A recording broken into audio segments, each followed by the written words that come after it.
This is... Hi! Hello, everybody!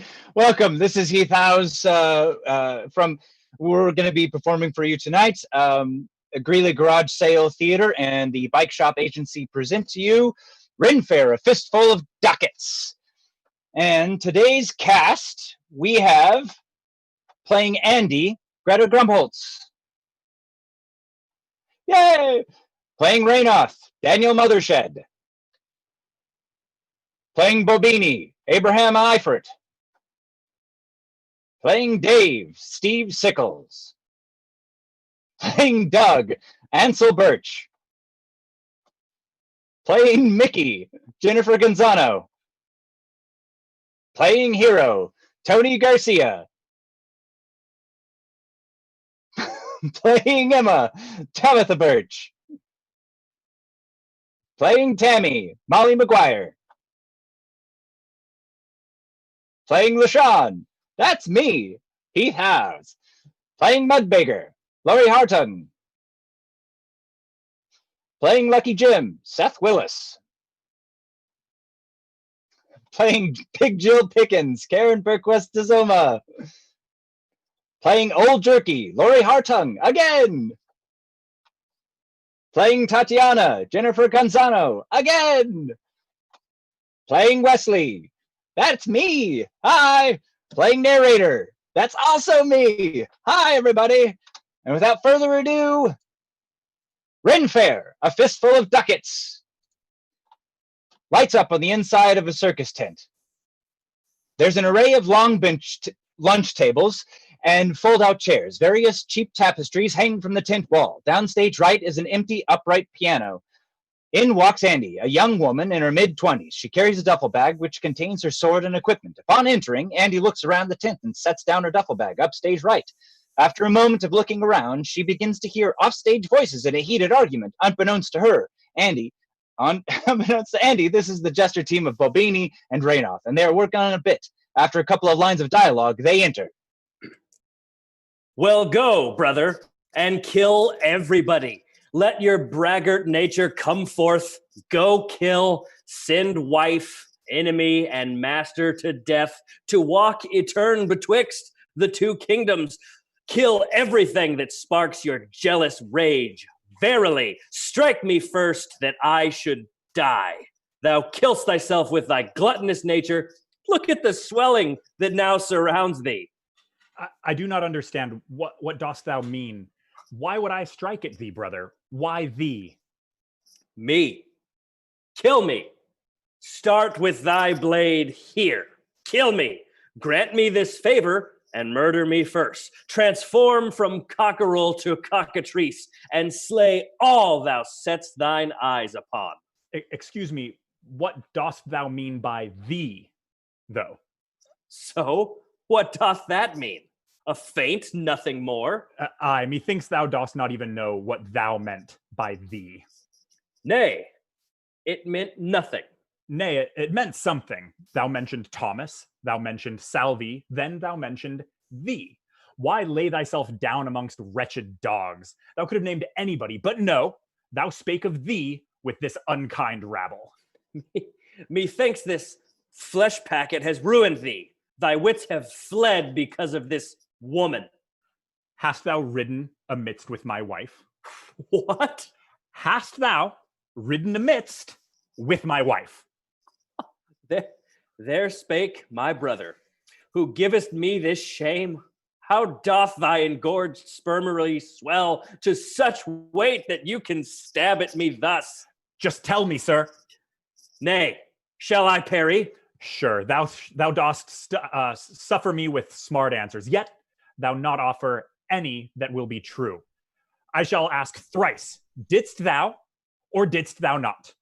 Thou art sick, and I shall not answer you. That thou accuse thou very kinsman of cuckoldery saddens me. Thou art sick. Bobbini begins to beat the shit out of his brother. Blood spatters all over Raynoth. All the while, Bobbini is saying, "Thou hast ridden my wife, thou hast ridden my wife, thou ridden my wife, thou ridden my wife." Raynoth lies dead. Suddenly, we hear from upstage. What the hell? Lo, A witness to my sin. No, I didn't. I'm Andy. Andy? Yeah, I'm the new Spy! sword- A witness to my crime. Run, methinks, to the nearest thief taker if given the chance to evade my clutch. No, I'm just here because Thou hast ridden my wife? No, I didn't ride your wife. I'm just here To be the plague bearer that scurries to and fro, spreading the disease of my sin. Nay, shall I be damned because ye want my wife for your own cuckoldress bedfellow? I don't even know your wife. Wretched rogue, hast thou poached thine game? Make haste and aver, or I shall search for answers with my sword. That does away with those wandering loins. No, I'm just here for a guy named Dave. Alas, thou art abetted in your lust. Answer, hast thou bedded my wife with Dave? The dead body of Raynoth starts to laugh. What are you? I'm sorry. Oh, I'm sorry. Dude, you can't be breaking character. Look, I'm sorry. Okay, look. You cannot mention Dave betting your wife and expect me to not laugh. Come on, man. Well, I mean, that's where dude took it, but that was pretty good, right? Oh, hell yeah. Good use of plague bearer. That sounded awesome. Yeah, right? Thank you. I think it's just way better than plain rat. Oh, yeah, totally. It was an excellent improv, and most importantly, you kept that shit in meter. Nice. What the fuck is going on? Oh yeah. Hey, I'm Bobbini. Sorry about that. Yeah. We're working on a bit. I'm Raynoth.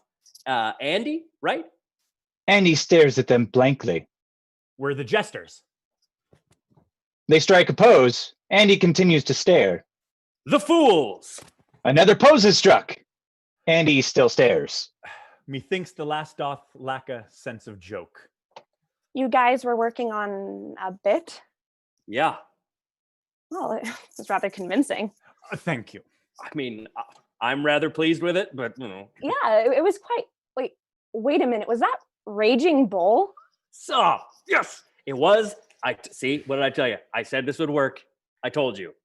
Yeah, so we take famous scenes and turn them into Shakespeare. I mean, everybody rips him off anyway, right? So why not return the favor? Yeah, you know what? If you thought that was good, you should see our Sophie's Choice. It's just so hard to choose. Is that legal? Fuck if I know. Yeah, I mean, I don't see Scorsese or, Meryl Streep coming down to King Henry VIII's Renaissance Fair anytime soon, so I'm honestly not really worried. Oh. Owner Dave Wheeling enters, along with a man named Doug. Throughout the entire show, Dave downs nothing but Pepto. The latter of the two is dressed as King Henry VIII.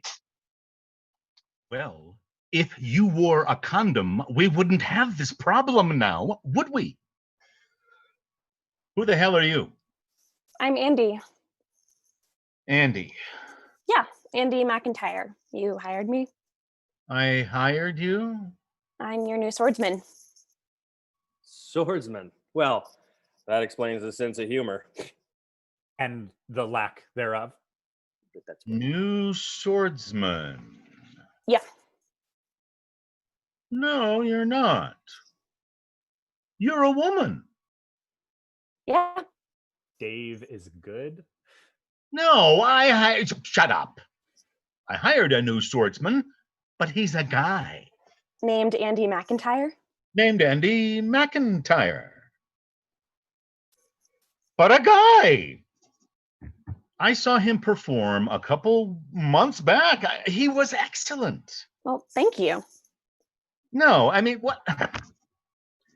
It was a guy. I mean, I'm sorry. I didn't hire you. What did you see him in? Well, he was in this production of Twelfth Night over at Lottie Mama. So was I. He played Cesario and had this excellent sword fight with Andrew Aguecheek. Yeah, that's right.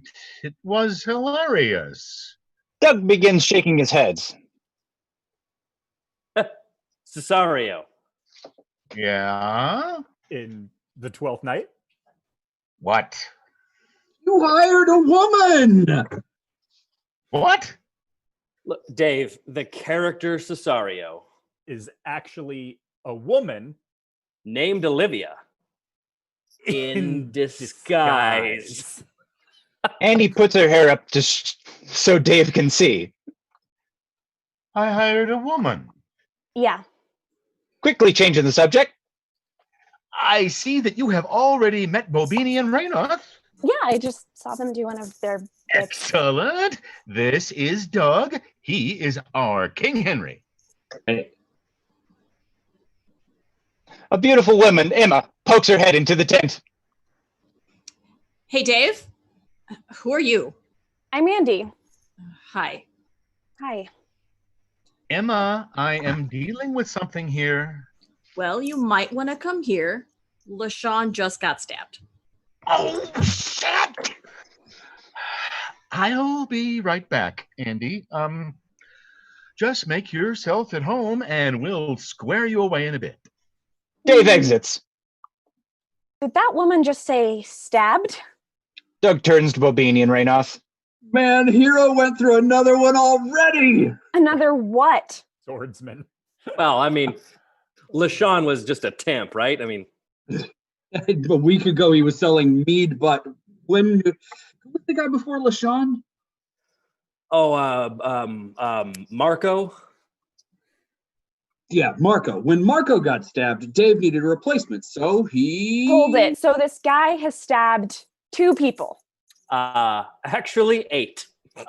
7. I mean, technically, Brian was nicked. Yeah, but he was a heavy bleeder. It looked like he got stabbed. Mm. You mean Hero has injured 8 swordsmen. Everyone nods their heads yes. Why the hell is he still allowed to work here? He's Hero. Andy doesn't get it. The swordsman. Still doesn't get it. And stop bullets and shit. Everyone looks at Doug. What? He wasn't always like this. Just in the past year since his partner Xander left. Yeah, back in the day, amazing. Just the crowds could not get enough. And that's probably why Dave keeps him around. Like, he's hoping Hero will be able to bounce back with a new partner or, something to that effect. Well, why did Xander leave? Did he get stabbed too? Oh, no. Oh, no. Those two were great together. Just perfection. You should have seen how they complimented each other on stage. Lewis to Martin. Costello to Abbott. Shields to Darnell. Everyone stares at Doug. Come on! No, he got dumped by this gal who worked here, so he left to go work at this Wild West show. That one across the interstate? That's the one. They moved in 2 years ago. They have this asshole of an owner. Oh, yeah. Calls herself Big Jill Pickens. If you ask me, she is fucking nuts. She's also been trying to get a hold of this place ever since she moved in. Well, why didn't Hero just go with Xander? Pickens tried to buy him, but Hero laughed her off. Oh, yeah. Apparently, he looked her right in the eyes and said, I don't do this because it's a job. It's not about the money. It's my way of life. I guess for Xander, it wasn't his way of life. Yeah, to leave because of one woman? Hello, you're at a Ren Faire. The Pickens are easy. You get ladies? I mean, no offense. Oh, none taken. But to answer your question, fuck, yes. You know what the great thing about being Henry VIII is? I get a new queen every year. Yeah, no shit. 1 year, it's Catherine of Aragon. The next, oh look, why it's Anne Boleyn. And while I'm banging Boleyn, I'm looking for the next year's Jane Seymour. I kind of like to go in succession, just like Henry did. But you know what else is cool? I get to pick them. Dave might do the hiring, but I get to pick the queen because Dave knows I'm the only one around here who'll do this shit for what he pays. So in return, I get to have a little say. Now, Dave always has the new girls start off selling chicken legs or some shit, feeling them out. Then after a while, I swoop in. I start talking to them here, joking around with them there. And if they got what I like, I invite them back to the trailer, for a little history lesson, I like to call it. I pour some wine. We talk about which queen I think she'd be perfect as. I give a little flattery, a little flirt, some more wine. Then I make my move. I start talking about Henry. I tell her how well-rounded he was. Athlete, writer, musician. Musician? They say, oh yeah. Then I pull out my guitar. Do you recognize this tune? And I start playing Greensleeve. Did you know he wrote that? That's the beauty. Neither do they. It's fucking great. After that, they usually say something like, oh my God, you're really good. And then I start with the Jethro Tull. Well-known fact, Ren girls love the Tull. And I don't fuck around either. No little acres wild, little black satin dancer, then bam, she's on me like Ian Anderson on a flute. I love it. But you know what's funny?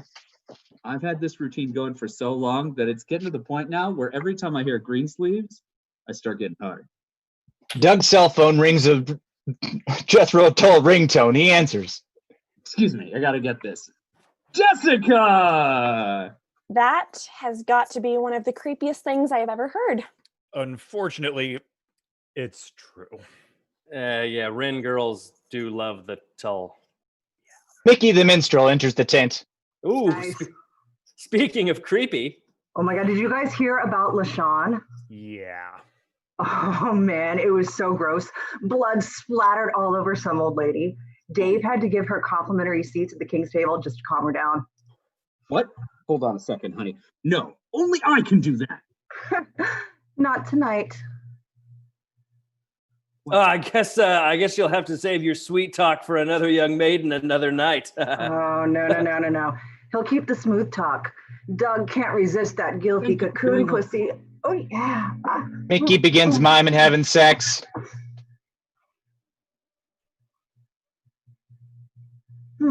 Hey, who the hell are you? Oh, that's Andy. Yeah, the new swordsman. Oh, good luck with that. This is Mickey. The minstrel. Asshole. A ruckus is heard from outside. Suddenly, Hero enters the tent with Dave, Emma followed behind. It's not my fault he couldn't parry, David. You're right, Maybe it's if not. you had hired an actual swordsman instead he of was some really meat terrible. slinger, Leshawn would still be Worse. able to use his tap arm right now. Two guys clad in Ren Faire attire come in with the stretcher with the bleeding Leshawn. Where do you want him, Mr. Wheeling? I said, take him to the fucking first aid tent, not here. Leshawn looks up to Hero with a fainted breath, asks, "Why, Hero? But why?" Will you get him the fuck out of here? Two guys exit with Leshawn. Sweet Christ, are you going to have me fight those men next? Because I draw the line at mudbeggars, David. No. Andy, come here. Andy, Hero, Andy. Hi there. Andy extends her hand for a handshake. Hero ignores it and looks at Dave. Who the hell's this? Your new partner. And if her resume ain't bullshit, and it ain't bullshit, is it? No. We're going to have her for a long time. This is a woman. Right. That's been observed. Sorry, Dave. No way. I'm quite capable. Capable. Oh, that's reassuring. Sorry, David. I don't fight capables. You'll fight who I tell you to fight. You know the kind of problems I am having. Now, if I have to bring in some new talent to bring in the crowds, so be it. Look, I'm no mead slinger, and I'm certainly no temp. I'm here to work, and the sooner that you can get that, the easier this will be for the both of us. Look, milady, I'm sure you've had plenty of classical training under your belt, but this is the Renaissance Fair, not some college fun camp. Smooth. Shove it. Hero turns to Dave and continues talking. While he's doing this, Andy goes over to her duffel bag and removes a leather glove.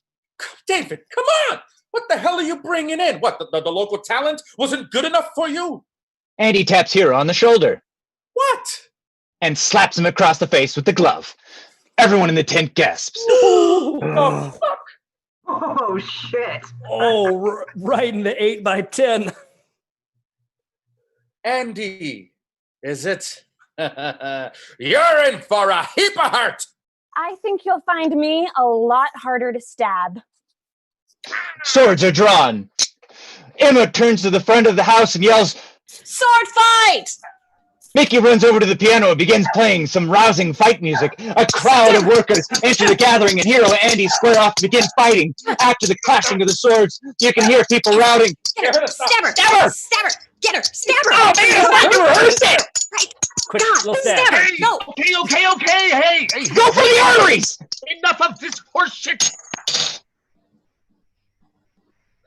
Satisfied? Be here tomorrow at 9. We'll start to work you in. Hero exits. Congratulations, kid. Welcome to the Ren Faire. Thank you. You won't regret it. Whatever. Dave turns to exit, then turns to face Andy again. Just do me one favor. And what's that? Don't get stabbed. Blackout. Act 1, Scene 2. Big Jill Pickens' office. Her office is Western looking. You know the motif, cow skulls, antler chandeliers. Lucky Jim enters. He's tall and dressed like Wild Bill Hickok. The prospector, old Jerky, leads him in.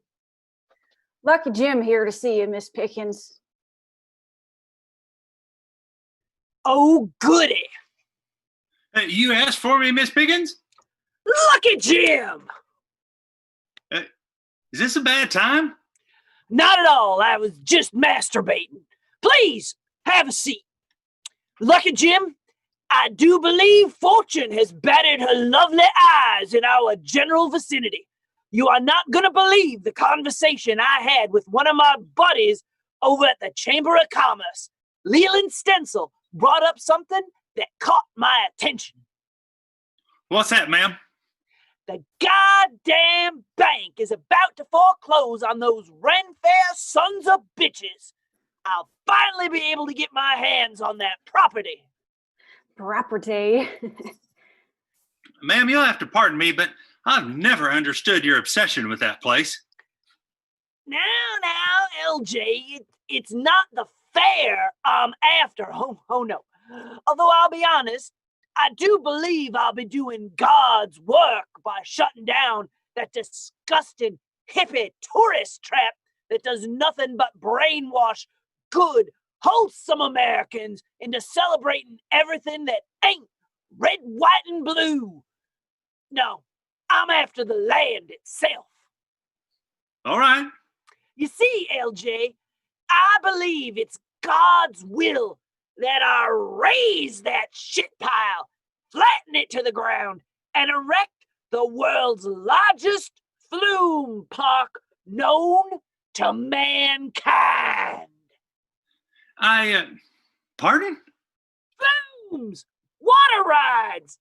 Yes, sir, a place where God-fearing Americans can take their families, spend their hard-earned American dollars, and not be afraid that they'll be exposed to loose, liberal, European ways. That sounds great, ma'am, but what does this have to do with me? Yes, you see, before I start putting all my ducks in a row, I need to see if they can swim. Ducks. I'm gonna need you to go over there to do some Renaissance recognizance for me. Oh, no, ma'am, I swore I'd never step foot in that godforsaken pit of tourism again. I know you did, son, but Lucky Jim, listen to me. I know you were ill-treated. I did things over there. I know, son. You were young and impressionable. European things. I know. Oh, God, I didn't mean anything by it. I was only experimenting. Shh. Lucky Jim, I promise, if you do this one little favor for me, I'll be able to right all those wrongs. You promise? I promise. Did you swear? By the blood of my forefathers, I will avenge you. It's just that I don't know if I can. All right. What do you need me to look for? 2 things, really. I need you to find out, A, exactly how they're doing over there, and 2, will they be able to make their mortgage payments? All right. I'll see what I can do. Anything else? No, son, I believe that about covers it. Lucky Jim heads for the door. Oh, shit. I forgot. You might also see if there's anybody who needs a job. We, got some dead weight around here, frankly, that I wouldn't mind getting rid of. Pickens not too surreptitiously points at old Jerky. Yes, ma'am. Blackout.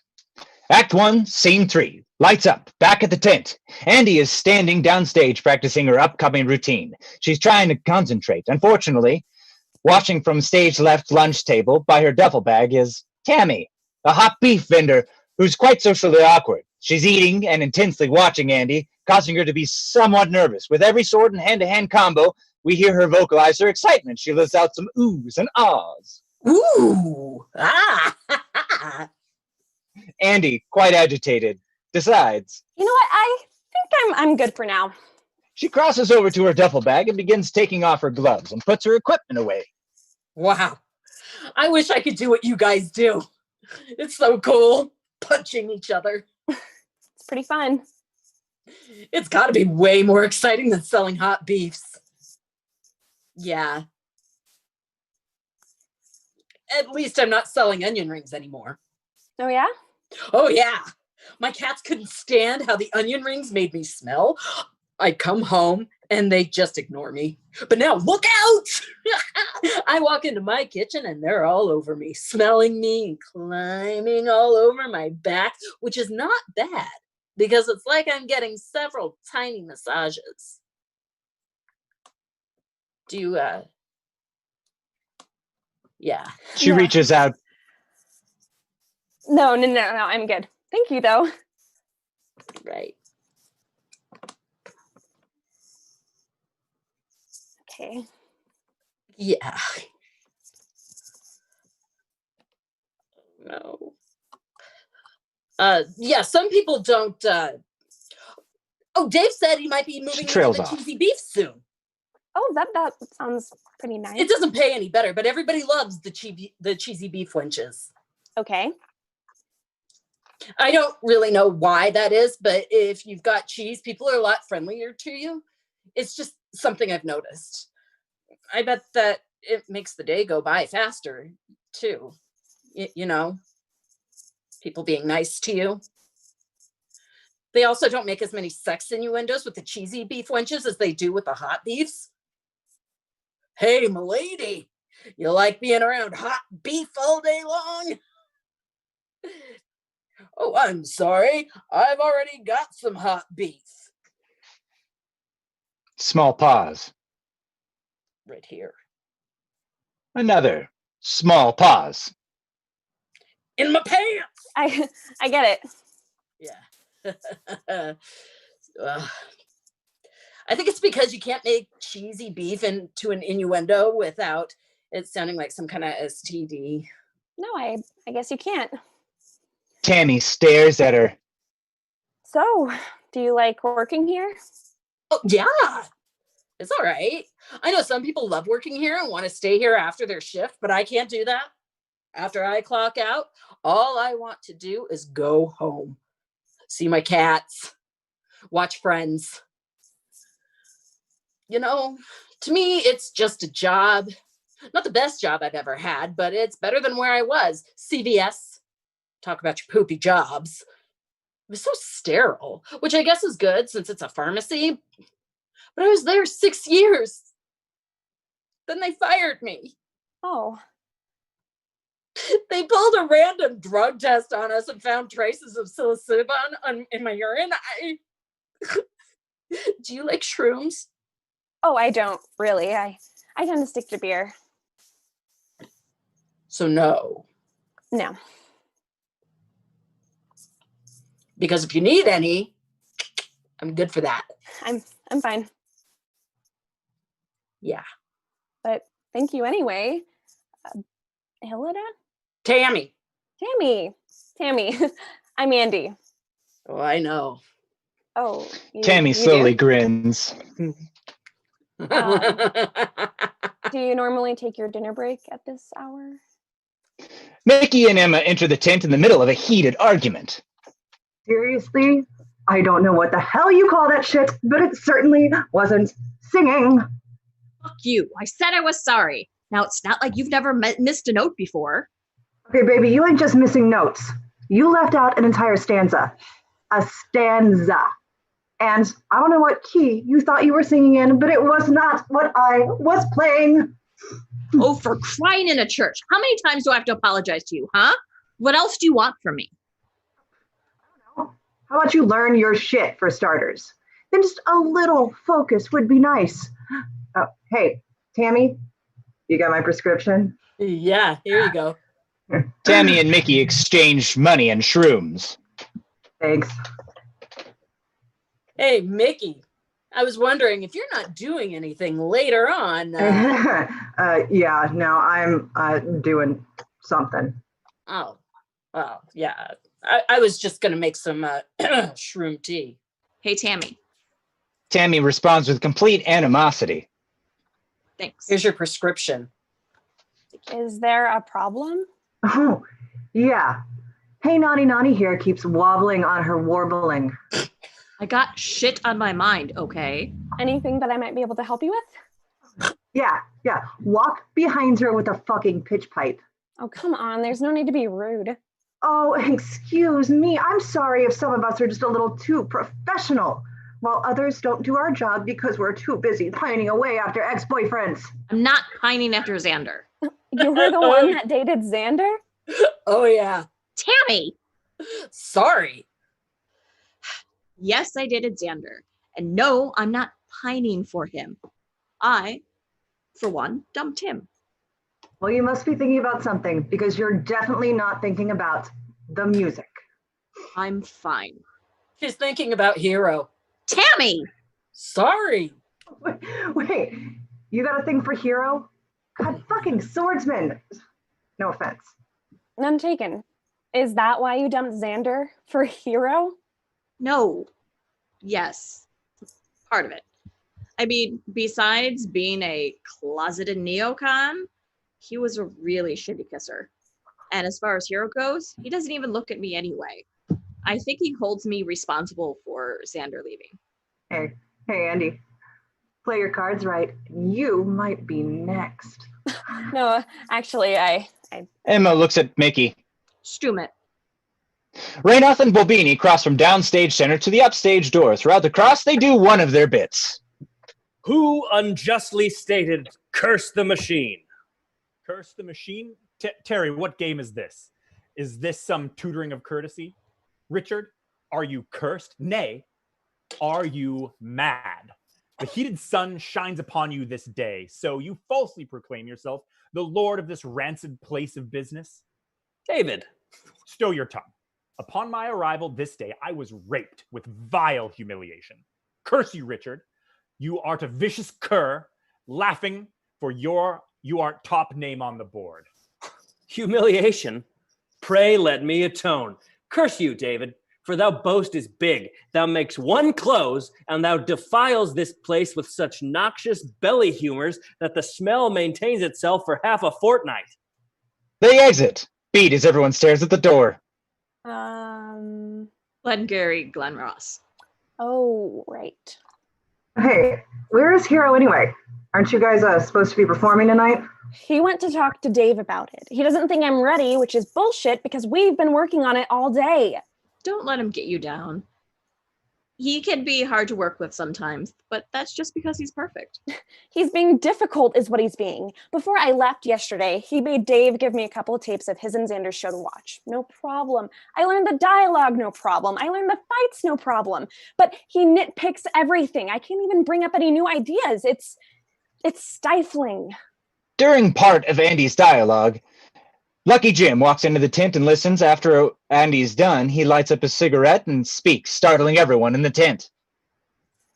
Hero can be a pain in the ass, can't he? Oh, shit. Xander? You must be the new swordsman. I'm Andy. Nice to meet you, Andy. Mickey? Tammy? Emma? What the fuck are you? Lucky Jim Carruthers. Gambler, gunfighter. Oh, shit. What are you doing here? They keep me so busy over there at Big Jill's that I haven't had a chance to come over here and catch up with my old friends. So I thought I'd stop by and see how everybody's doing. We're doing fine. Well, that's nice. You? Oh, I'm good. Just peachy. Mind if I sit down? You shouldn't be here, Xander. If Hero finds out, he's gonna flip. Let him flip. Ugh. In my opinion, I think it's good for him. Control freaks like Hero need things shaken up every once in a while. It helps them look at the big picture again, instead of nitpicking on the little things. Right, Andy? I guess. Yeah, you know what I'm talking about. Everything from criticizing your stance to the angle of your traverse. Am I right? More like inflections in the dialogue. Ah, first time with the lines? Cut the shit, Xander. Why are you here? Frank as usual, huh, Emma? Well, Big Jill's scouting out some new talent, and I told her I might know some folks. Hey, really? Mickey! Sorry, Bub. We already have ourselves a piano player. I'm talking about a possible saloon, madam. I'm fine where I am. Besides, I thought you guys already had one. Yeah, but she's Serbian, and Big Jill can't understand her too well. We're also looking for new stuntmen, of course. Andy's fine where she is. You sure you don't want to let her answer for herself? What do you say, Andy? I'm sure we could find something with where you don't have to say any lines. I'm good, thanks. And for the record, I'm trained classically. Okay, I'm classically trained. I can speak lines. Oh, I see that. And in a variety of syllables, too. About this time, Hero walks into the tent. Oh, shit. My word, David is in the weirdest mood right now. Kept giggling. Oh, hey, Tammy, great, you're here. I need you to fill this prescription. What the fuck are you doing here? Just telling some folks about some new job openings. Oh, really? Well, I'm afraid we're not interested. Hey, Hero, word across the street is that you stabbed another partner of yours. Is that true? What is that for you now? 8? 7? Yeah, one was just a nick. Sorry. That's right, the heavy bleeder. I forgot about him. Boy, you really are losing your touch. Why, I remember when you used to be good. Oh, and I remember when you weren't such a... What the fuck are you wearing? I'm Lucky Jim Carruthers now. Gambler, All right, gunfighter. save it, Brokeback. Now, how about you take your Keith Carradine wannabe ass the fuck out of here? Xander chuckles and gets up to leave. Cute. Well, I guess I should be going. Hey, Andy, little piece of advice. You might want to start wearing some protection. Doug enters the tent rather excitedly. Guys, I just met the hottest Serbian chick I've ever seen. Rather quickly, Jim states. Gotta go. He exits, and he looks at Emma. You used to date that guy? Stumit. Was that Xander? Doug's cell phone rings another toll ringtone. He answers. Belinda! No, I didn't forget to call you. Damn it! And my day was getting so much better. Fucking cowboys. I know, right? Fucking asshole. She reaches out and begins to comfort via massage on Hero. What are you doing? Nothing. Hey, Hero, what did Dave have to say? No show tonight, so we can get some more rehearsal time in. Come on, I'm ready. No, you're not. Dave might want you, but I'm not letting you set foot on my stage if you're not ready. Besides, even if we were ready, there's no shows tonight. Everything's canceled. Apparently, there's some big storm brewing. A loud clap of thunder is heard. A thunder is followed by rainbows. Kill the king. Blackout. Act 1, Scene 4. During the blackout, Kill the King begins to morph into Man with a Harmonica.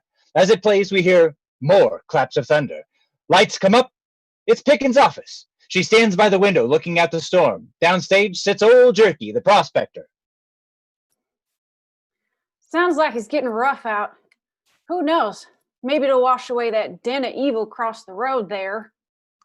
That'd be nice, old Jerky. That'd be nice. Say, Miss Pickens, how long did Xander say he'd be? Old Jerky, I told you. We don't use that name anymore. He's Lucky Jim now. He has shed that former moniker. Let us not forget that. I'm sorry, Miss Pickens. I was getting confused. I know. You were saying. How long did Lucky Jim say he'd be gone? Just long enough for him to get that information I requested. And then you're gonna buy out them bastards. Oh, I wish it was that simple, old Jerky. But I'll tell you what. What's that, Miss Pickens? Pretty soon that land will be mine. That's what. I want that property, goddammit! Renaissance Fair. By God, do you realize that every day that place is open is a slap in the face of America? You goddamn right it is. And as a proud American, I feel personally insulted every time I look over there. Renaissance Fair. Come on! How can anyone possibly enjoy that crap? Seriously, how can you give a flying shit about some European castle faggots wearing those tights and drinking that mead? Whatever. It ain't American is what it ain't. No, ma'am. I want that property, old Jerky, and if I have to get it by any means necessary, then so be it. Lucky Jim enters the office. He's followed by Wesley, a barroom piano player, with Tatyana, the saloon madam. Good news and bad news, ma'am. Oh, God damn it! Pray tell, boy. Well, they ain't making the monies. I was asking Lucky Jim. Sorry, Miss Pickens, ma'am. Well, I knew I couldn't go about undetected. So I ran interference while Wesley and Tatyana dressed as a couple of Ren Faire employees. He made us wear tights. Wesley. SR. As I was saying, dressed as a couple of Rennies, they were able to walk incognito amongst the workers there and get some vital information. Such as? Well, we couldn't figure out what Tatyana learned. Tatyana begins speaking. She's somewhat unintelligible. The audience should be able to understand her, but no one on stage. I give Fat Man the hand job for information, but when he's done, he gives me more than information. He gives me what in the fuck did she just say to me? I don't know. She's been babbling the whole way back. He promised to give me baby. Swear to God, you can look at it, but you can't understand a goddamn thing it says. But Wesley was able to sneak into Wheeling's office and take a look at the books. And you were right. They're not pulling in the numbers they should, so the bank is going to foreclose. Yes. Unfortunately, we got ourselves a little granny ex machina. A what? Wheeling just inherited a large sum of money from his dead grandmother. I'm afraid he'll be able to make those payments to the bank after all. God damn it! I've tried everything. I've offered money. I tried to buy the talent. Slander! Oh, I must think. We could take their mead. To Jonestown.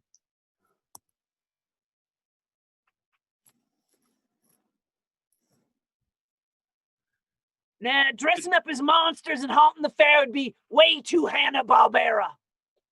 You know that Fat Man, he ran his hands all the way up inside. Look, you ain't even helping. Note to self, get better minions.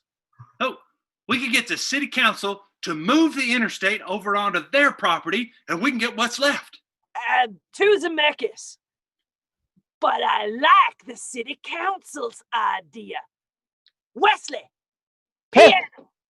I must. Oh, right, man. in song. At this point, Wesley begins playing the tune on a piano. Pickens begins revealing his plan. Her plan. Now, what I need is a plan. A plan? Plan? No, something more than a plan. Why I need a scheme. A A scheme? Scheme.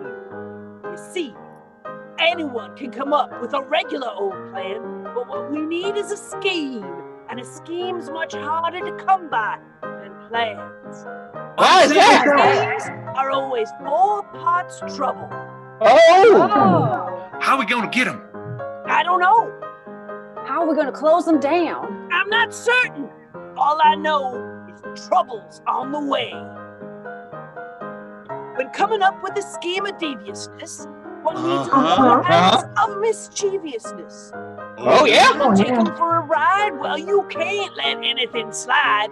And hopefully, you'll leave them in a grievous mess. Scheme's got to have another quarter of ingenuity. Luckily, I own it in spades. That's just between you and me. Thinking by your side, you'll leave them high and dry, and they'll be running amok like old tomfoolery. I've come to this here realization. You're gonna need one strong ounce of determination. Why we have to our ass and tea if we want determined to be free. And that's why we live in this here great nation. So abstinence is a good thing? Way to catch up, Wesley. Thank you, man. Now the last thing you're gonna need is sheer luck. Cause without it, I'm afraid your scheme might get stuck. But lady, fortune's fickle to the bone, so with luck, you gotta make your own. And that right there will help you to get out of the shit. Muck. Now you take all them attributes, and they'll help us pummel those goddamn Ren Faire bastards. We'll leave them in the rubble.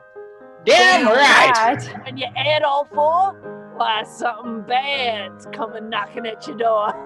And that's why a scheme is 4 parts trouble. 4 parts trouble. What's our scheme gonna be? I don't know. Yeah, how are we going to do it, boss? I'm still thinking.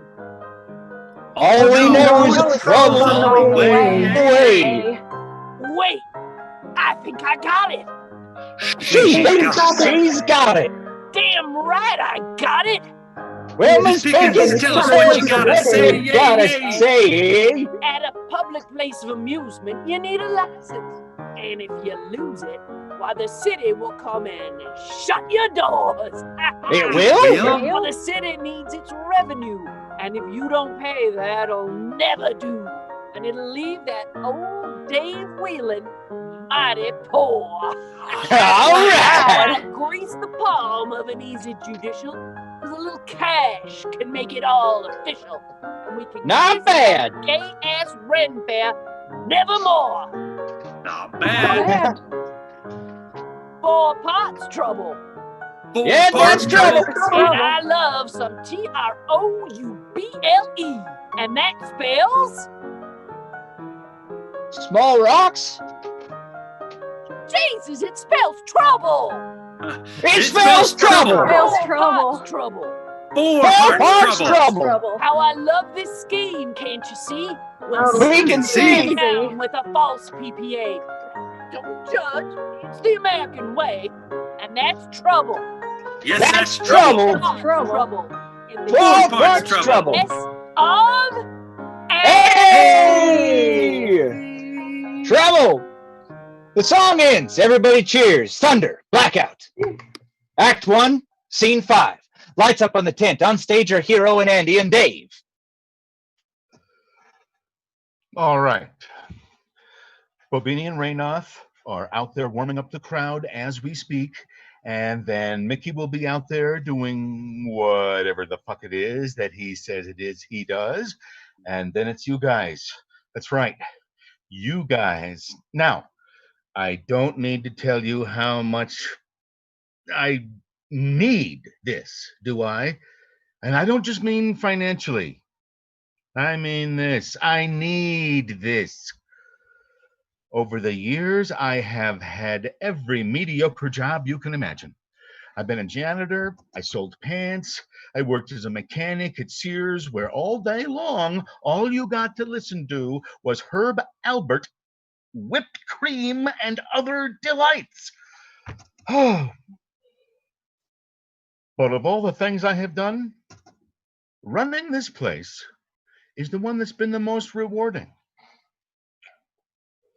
Every year, I get to see people come here. I get to see their faces change as they forget the bullshit of their daily lives. I get to see the kids' faces light up when a Mudbeggar annoys their father. And I get to see some of the most talented people I know bring happiness to these people. So you are not just swordsmen. You help them forget about being a janitor or retail or Herb Albert at his Tijuana fucking brass. And believe me, they need help to forget that shit. Because, I mean, they just leave it on loop all day. No matter how loud you hum, it gets in there, brother. And pretty soon everything you're doing is done to those Mexicali rhythms. And you just want to bounce some Michelin off your boss's fucking head. But enough about me. How are you feeling? Good. Good. Yeah, good. Excellent. Yes. Dave gathers himself and starts to sing a song. He goes over to the piano and begins to play. It's hard being a businessman. Dave? Damn it, Tammy, I am just starting a song. There's some inspector guy here eyeing my beefs. Inspector? Now, we already got inspected earlier this summer. He keeps eyeing my beefs. All right, I'll be out there in a minute. Jeez. Look, guys, I gotta run. But remember, just do a good show. He then looks at Hero and mouths, "Don't stab her," then exits. The men continue to suit up. While putting on his gauntlets, Hero shows signs of nervousness. Hey, you all right? I'm fine. No, seriously. Are you all right? You might think you're all right, but that is the 5th time that you've laced up those gloves. I said I'm fine. I'm gonna get stabbed, aren't I? Don't. You're not going to. Okay, look, I'm a little nervous. Okay, I wasn't planning on seeing Xander yesterday, and it kind of threw me off. Made me start, I don't know, doubting myself. I mean, who knows? Maybe he's right. Maybe I am starting to lose my touch. For Christ's sake, I've stabbed 7 people. Do you really not count the heavy bleeder? Oh, fine, 8. 8 people. I've stabbed 8 people. You happy? Listen, don't worry about it. Just shake it off. Just shake it off, right? Okay, you're not going to stab me. I can take care of myself, all right? You and I have gone over this routine ad nauseum. We are going to go out there and we are going to do a great show. You're right. I am? Yeah. Andy, you were definitely the best fighter I've had to work with since Xander walked out on me. Thanks. It wasn't easy for me after he left. He and I had worked together for years. Sure, we didn't really get along all too well off stage, but on, hot damn, we were good. Oh, I'll never forget the day he left. Memories start, lights out, except for a spot stage center. Hero stands there, and Xander, Lucky Jim, dressed in Ren Faire garb, enters.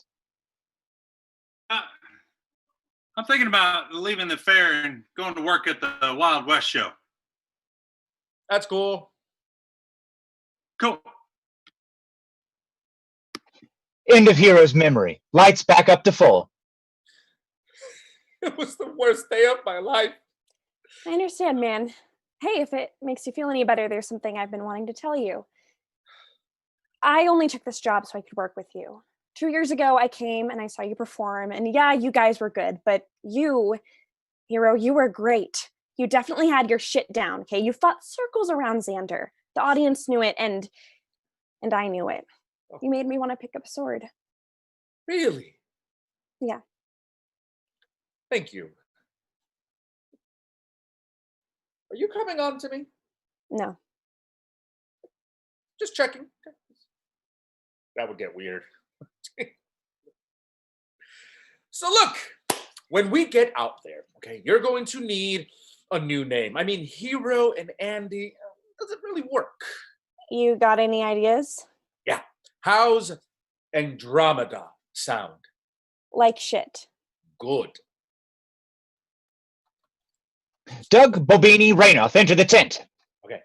I'm going to go tell the announcer about the name change. He exits. How was your guys' set? Awesome. As usual. They were all right. All right. Just because the crowd didn't get it doesn't mean we sucked. Is it our fault we're highbrow? Yeah. No. It was all right. Doug's cell phone rings a different toll ringtone. He answers again. Pilar, bebé, no le estoy enviando una comprobación para ayuda de niño. Porque el negro de cabrito? Así que yo somos seguros de la mina del cabrito, ¿no? Hey, you know, Doug, your problem is that you lack vision. Well, what'd you guys do? Prithee, Shelby, what hues hast thou chosen? Oh, 2 colors of such fine difference. The first, a hue of soft, gentle beauty, like that of coquettish embarrassment. The second hue bears the shade of shyness. Methinks daftness besets you, dear daughter. Your colors sound like rosé and rosé. Nay, mother, embarrassment and shyness. I put before thee one dire question. Shelby, how precious must thy wedding be? Milady, I beseech thee once again, coquettish embarrassment and shyness. Pray return with an eye of discernment, and thou shalt note a distant relation, though both be of the same familial line. The holy sanctuary hath been doused, arcy-versy, with some flush liquid of a corrective measure to prevent vile humors in the stomach. I like rosé. I don't get it. See? Thank you. Steel magnolias. Steel magnolias? Steel magnolias. Yeah. You two are pathetic. Hero enters the tent. All right, Seth, we're on. Well, hey, we're gonna go get a hot beef and watch your set. So kick ass. Yeah, kick ass. Thanks. Hero and Andy leave. Raynoth turns to Doug. I can't believe you don't like steel magnolias, man. God. Yeah, you suck. Yeah. Dave enters. Fuck! What's going on? Hero didn't stab Andy already, did he? They just left. Oh, God. No, we just had a little visit from one of the local inspectors. Didn't we already get inspected this year? Yes, but this guy said something about some surprise inspection program or some fucking bullshit. So what? I mean, we're good, right? Right? Apparently not. He said our PPA license was a fake. PPA. Place of public amusement. Yeah. He slapped us with this big ass fine, and he said he's gonna shut us down. What? No, come No, on. can't do that. That's Absolute bullshit. bullshit. No, come on. No. Guys, listen up. I need you guys to keep this quiet. I don't want anyone of our workers to know what's going on until I can figure something out. Workers from all over the place come running in every direction onto the stage. Oh no! We're being shut down? Dave looks at Doug, Bobbini, and Raynoth. It was him. They both point at Doug. I'm sorry. You know I can't keep the secret. Massive pandemonium. Everyone's in an uproar. Oh God, I can't go back to You jail. gotta do something about this. I just, oh my God. My college loans. Want to go I back just to need to pay teaching high some school? bills. And Quiet. It's a simple mistake. It's a misunderstanding. Don't worry. Everything will be cleared up. Pickens and her minions enter the tent. My, that's mighty optimistic of you, don't you think? Big Jill Pickens? I just heard the sad news. I guess you should have taken my earlier offers, huh, Davy? You are behind this shit? Dick move! Now, Davy, I have no idea what you are insinuating. Is it my fault that I'm a respectable business person, a member of the local chamber of commerce, and a personal friend with many powerful local officials? You asshole! Face it, you're finished. You and your band of un-American filth will just have to go somewhere else, while I bulldoze this hedonistic, foreign-loving flea circus to make room for what this town really needs. And what's that? Another jingoistic Wild West show? I don't believe it's jingoistic to love and celebrate one's country. Or make $1 off of it. Keep talking, unemployed funny man. No, I'm tearing down this heap to make way for my ultimate dream. Big Jill's American Flume Park. Water rides, boys. That's what this town needs. Why, I even got the shirts already printed up. Wesley and Tatyana step forward and model the new shirts. Serbian girl. Says it's the man who put his fingers all the way up. Right? Yeah. Serbians, all mushy this and mushy that. Well, I guess we'll leave you folks to grieve. Minions! They all exit except Lucky Jim. Say, we don't want to leave you too sad, though. We also thought you should be cordially invited to our party that we're throwing tonight. After all, it's your wake. I don't get it, Xander. How the fuck can you work for this guy, this person? Like, you used to be one of us. Yeah. First off, it's Lucky Jim Carruthers now. Gambler, gunfighter, all right?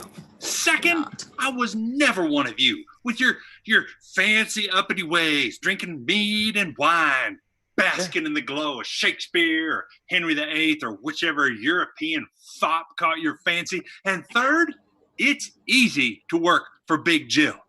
For once, I get to be the star. No more tights. And no more standing behind some medium talented hack. So you can take this Euro shit and shove it up your ass. He goes to exit. Oh, yeah. And Tull sucks. He exits. Everyone in the tent reacts as if they're having a heart attack. Oh, God. What are they going to do, Dave? I don't know. I have no idea. Guys, who's going to tell Hero? Silence. Blackout. Act 1, Scene 6. Pickens' office again. Lights up only a little bit. Just enough to see that there are revelers out. Pickens is having a big speech and all the workers are listening. There's also a man in a suit with a sash that reads Local Official. Behind Pickens is a banner that reads Mission Accomplished. Everyone is frozen. Downstage center is a spot. Hero and Annie enter into it. They're carrying overalls, cowboy hats, and fake beards. Once they're done talking to each other, they'll join the rest of the scene and everyone else will unfreeze and the lights will go up. This shit is not going to work. No. Listen. I've put my life into that fair, okay? My life. You know, sometimes when I leave here, I go to Culver's or whatever. People come up to me. They see the shirt, the pants. They ask me, hey, man, you want to play or something? You know what I say to them? I look them right in the eye and I say, no, my life is a play. And I'll be damned if I let some 2-bit hillbilly shut down the production of my life.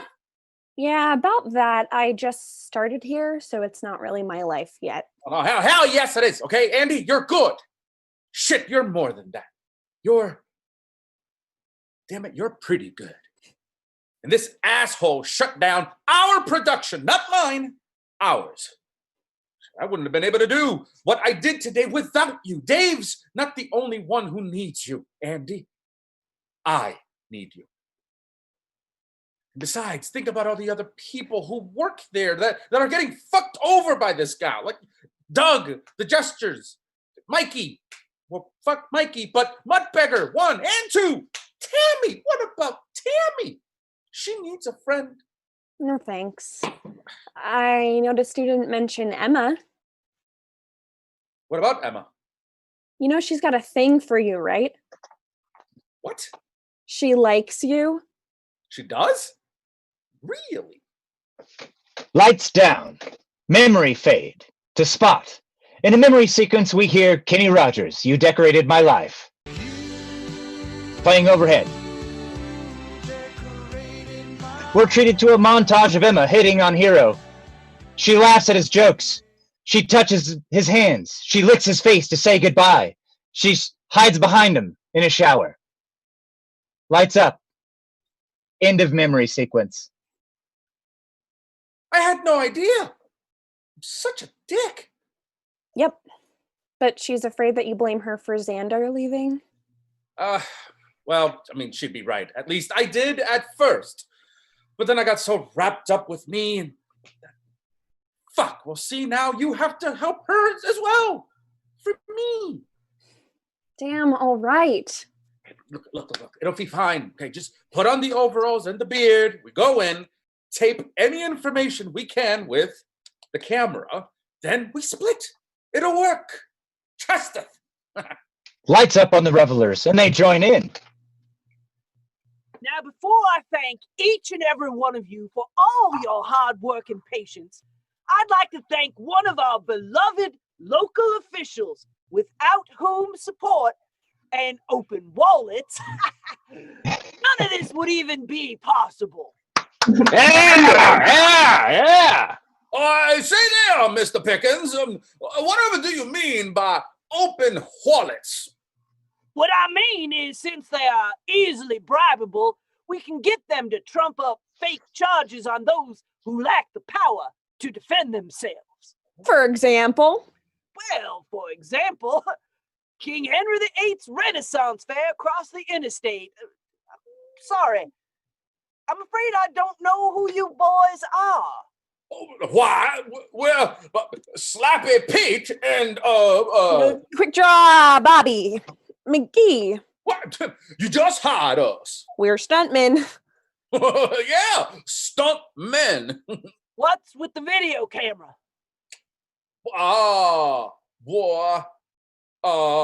Since this is such a grand occasion, we thought you might want this for your own archival purposes.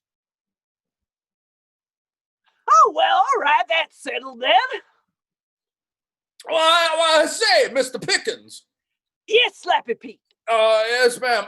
Just exactly how much did you give the beloved local official to trump up said fake charges? $5,000. Why do you ask? We're just afraid that it might have come out of our insurance coverage or something to that effect. Silence. Suspiciously, Pickens answers.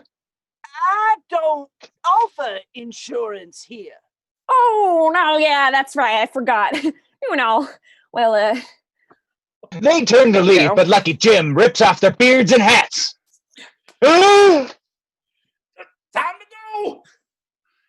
Hero! The fight ensues. Hero and Andy battle the Western minions, occasionally tossing the camera back and forth between the two of them. Finally, they work their way up to the office window.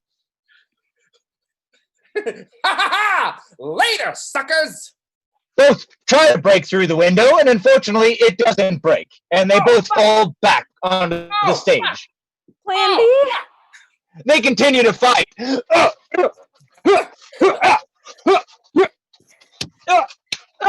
of this shit! Pickens pulls out his gun and shoots. Andy Andy gets hit and falls. Here, take the tape. Go. I'm not leaving. Fly, you fool. Andy collapses.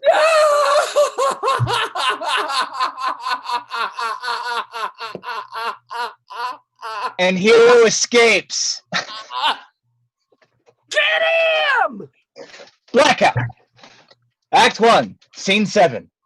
Lights up on the tent. Everyone is waiting there. Some sit, some pace, and Hero runs in. He's Oh, back. Oh, Hero, I was Massive so worried shout about for you. happiness. Oh, God. Yeah, Hero. Where's Andy? Did somebody ask me where's Andy? Yes, where is she? Oh, God, let me answer you. I'm sorry, Tammy. They got her. Pickens shot her. She's...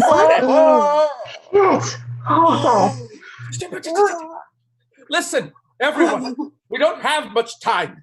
Pickens and his gang will be here soon. I barely got out of there as it is. David, there is all the evidence you need to get Pickens away, to put Pickens away for a very long time. Put it somewhere safe. Bob, Ray, get all the workers you can to get over here, even the push monkeys. Fast! Got it. Emmy! Look busy. Dog, Mikey, weapons, mudbeggars, anything. Go! They all exit except Hero and Emma. What about me? Emma, we don't have much time and I really need to talk to you. Okay. I've been an idiot. All this time I've been so self-absorbed, such a self-absorbed ass. All I've thought about was me. I never even stopped to think that you'd be hurt too by Xander's leaving. Really wasn't hurt by his leaving. Oh, really? No, he's kind of a dick.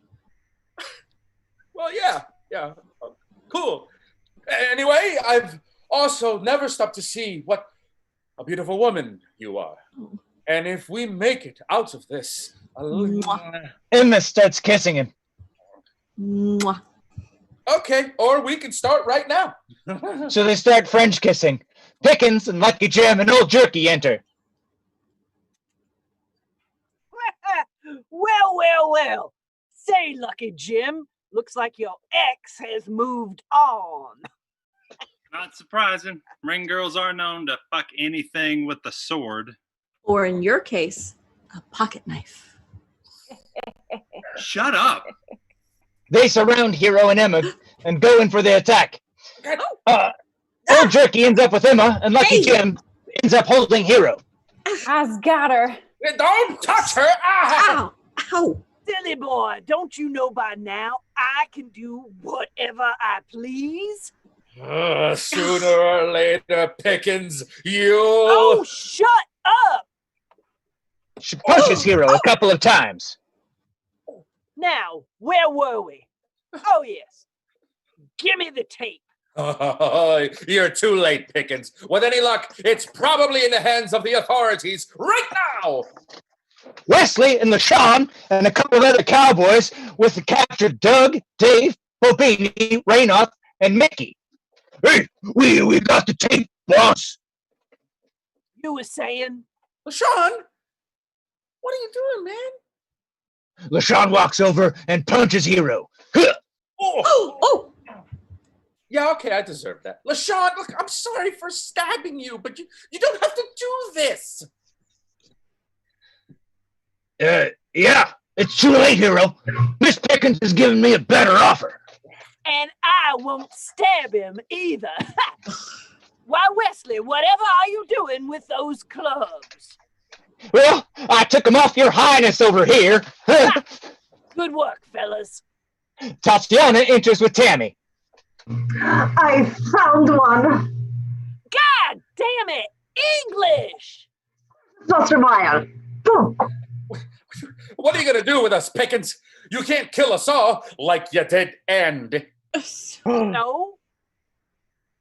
But I can sure beat the living shit out of you. Pickens and crew proceed to beat Hero and the rest of the Rennies, all while Pickens boasts. What?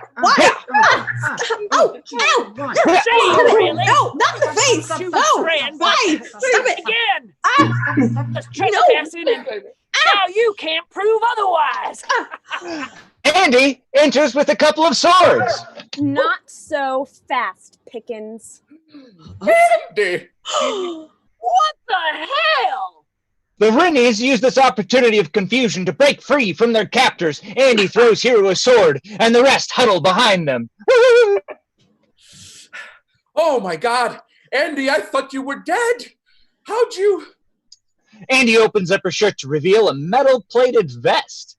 What the hell are you doing with that? To be honest, I was afraid you were going to stab me. So I remembered what Xander's Lucky Jim. said, and I wore protection before the show. Huh. I'm kind of insulted, but yet relieved. Well, I guess this time I'll have to aim for the head. Pickens pulls out a gun, and Hero blocks Andy and draws his sword. Put it down, Pickens! Oh, what? Pickens shoots Hero and deflects the bullet with the sword. Oh. Or that. Pickens shoots Hero. Impossible! He's beginning to believe. Pickens unloads his gun onto Hero, yet all are deflected. Whoa! Pew, pew, pew, pew. See, I told you, bullets and shit. Now, get the fuck out of here! Like hell! Pickens' crew charges the Rennies, and the grandest, most badass melee fight to hit theater stage begins. Emma runs to the front of the house. Cross-subcultural carny fight! Mickey runs over to the piano and plays a high-paced, Ren-esque reel. The fight reflects a style of music. During the fight, Wesley makes his way over to the piano and punches Mickey. He sits down and begins playing an Old West ballroom brawl tune. And of course, the fight style changes to reflect the music change. This goes back and forth at the piano for a while. Also, during the fight, two things happen. First, Tammy downs her squirt bottle and hulks out a la Popeye and comes to Andy's aid. Second, the two Mudbeggars will be popping out from the side of the stage and fighting their way across. Each time they come out, they will be dressed as different subcultural groups. Star Wars versus Star Trek, then Gandalf versus Harry Potter, and then finally Abe Lincoln versus a giant penguin. And the fight ends with Wesley completely out of it and playing the reel alongside Mickey. Finally, all the Cowboys are defeated, and the Rennies cheer. Hey. Emma and Hero kiss. Bet. Lots of time. For some reason, the penguin is cheering with the Rennies, but no one seems to notice. I see you took my advice. Oh, thanks, Andy, for everything. Employees, listen up. I have never been more proud of each and every one of you. While we wait for the cops to haul away these motherfuckers, I'd like to thank you for putting yourselves on the line to save this place. Seriously, I mean, I don't know what to say. So, how about I go crack open a couple of casks of mead and we get shit-faced? Complete stony silence. Christ, it's on me! Yeah! Definitely Dave exits. Danny gives her a squirt bottle. Thanks. She drinks and makes a disgusting face. Sweet Christ! This is what mead tastes like? It's fucking disgusting. Andy? What? That's what shroom tea tastes like. Oh, shit. You're okay? Oh, shit. Andy's eyes glaze over. Tammy begins to walk her out the door. Don't worry, friend. I got you. No way. They begin to exit. Shh. We'll wear mud masks and watch Lost. I've got all the seasons. I also have lots of beef. They exit. Ooh, man. I hope she likes cats. Everyone laughs. And he quickly stopped to look over at a giant penguin. He slowly waves. Everyone shrugs and starts laughing again. Rainbow Stargazer begins to wail. Blackout. The end. Thank you, everyone, for coming to join us for Greeley Garage Sale and the Bikeshop Workshop Agency presentation of Ren Faire, A Fistful of Ducats. There will be a link for any sort of donations that you want to give, because we do are trying to build up a new space. So anything you can give would be very helpful. Look for that online at our Facebook page. Thank you very much, everybody. We're out.